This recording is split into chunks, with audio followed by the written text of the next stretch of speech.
Welcome to District Gallery. Why don't you come inside?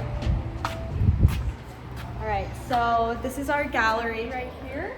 As you walk in, we have some work by Jamie Stadler and Ian Davenport. We always like to put some of our most bright and fun pieces right here to really draw people in. We have Patrick Rubenstein. We have a new work that came in, so sometimes we might leave them out right here or around.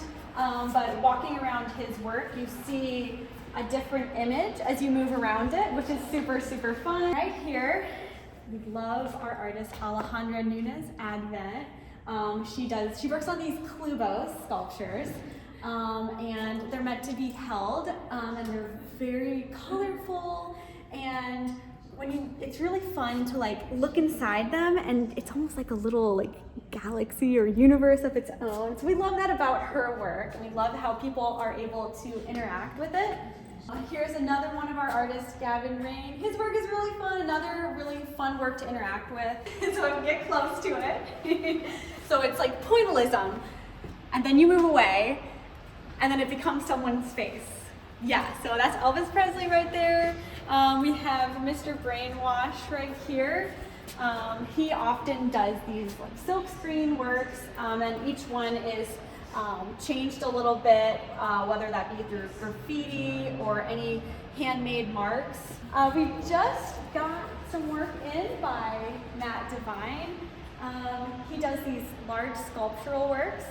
We have Neil Wright right here, and personally, he's one of my favorites. We had a show with him this past year where his artwork was completely filled the gallery, but we love his bright, colorful artworks. He works with layers and his environment. So he might take pictures of what's around him and compile it into one image through painting techniques and masking techniques. And then we have Joshua Jensen Nagel right here. You get a lot of people that are just blown away by this work right here. It's so large, and I think that's what makes it so amazing. You just feel like you're there. We have T.M. Glass. We also just had a show with her last year, recently, and she's so amazing.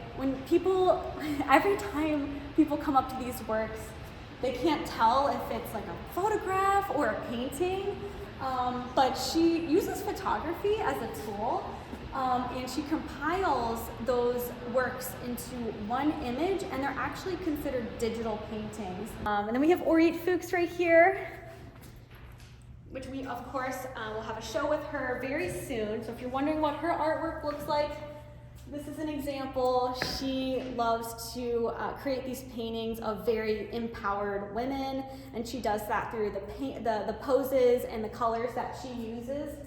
And then we have very esteemed Brent Keyoung.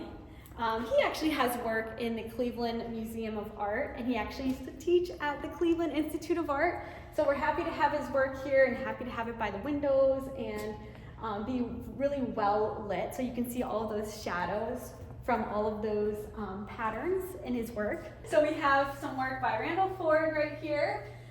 He's also a newer artist of ours. We love his work. He's a photographer, and he does a bunch of different photography, but we really love his animal photography. And he actually gets these animals in his studio, and he has a whole entire team that works with him to help him.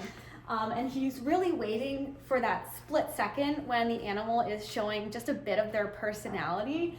And you can see that within each of these works. I think some people come in here and they're like, hey, that's you. And they're like, hey, no, that one's you.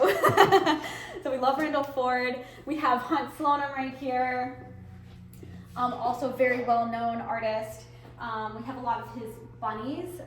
He loves painting bunnies, birds, landscapes. He's very inspired by exotic places and nature. And then, again, one of my favorite artists is Paula Rubenstein, also the mother of one of the owners of the gallery. I love her artwork because I love how it's collaged together. It's very spontaneous, and it has Matisse-like qualities, and these are also her works as well. We have monkey bids right here. We just got these recently. They're from South Africa, South African artists. I think it's a group of more than 300 women from South Africa, yes. And they create these beaded animals. And then this is Shin.com right here. And what's really cool about her work is when you move around it, the image starts to change, the colors start to change.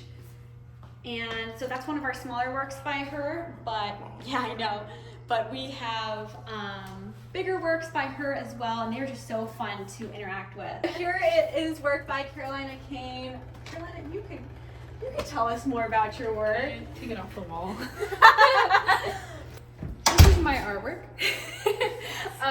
It's called The Era Obscured, and I do alternative process photography. So this is technically developed in the darkroom on darkroom paper, and I like to be environmentally friendly, so it's made with a developer, homemade, made using instant coffee, washing soda, vitamin C tablets, and distilled water. It also has, over top of it, Pam cooking spray and maple syrup. So you get these kind of painterly effects with it, with a background in drawing and painting. It was really important for me to include part of the artist's hand in there. So yeah, photography and chemistry and visual arts. That is District Gallery for you all. Thanks for being here.